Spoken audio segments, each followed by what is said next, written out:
আসসালামু আলাইকুম ওরহমতুল্লাহি ওবরাকাতুহু। প্রিয় দর্শক এবং শ্রোতা, আশা করি ভালো আছেন এবং সুস্থ আছেন। আলহামদুলিল্লাহ, আমি ভালো আছি এবং সুস্থ আছি।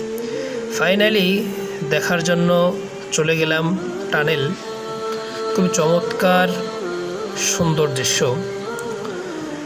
বাদরতলা হুসাইনিয়া মাদ্রাসার পক্ষ থেকে ছাত্রছাত্রীদের সাথে পিকনিক গিয়েছিলাম।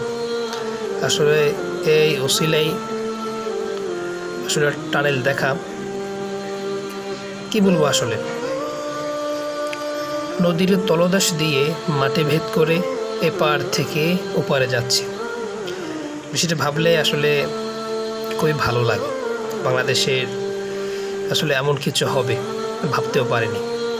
তো যাই হোক, যারা যারা গিয়েছেন হয়তো দেখেছেন, আমার খুব ভালো লেগেছে। তো ভিডিও যদি ভালো লাগে তাহলে অবশ্যই পেজে ফলো দেবেন এবং আমাদের সাথে থাকবেন, সাপোর্ট করবেন, দোয়া রাখবেন।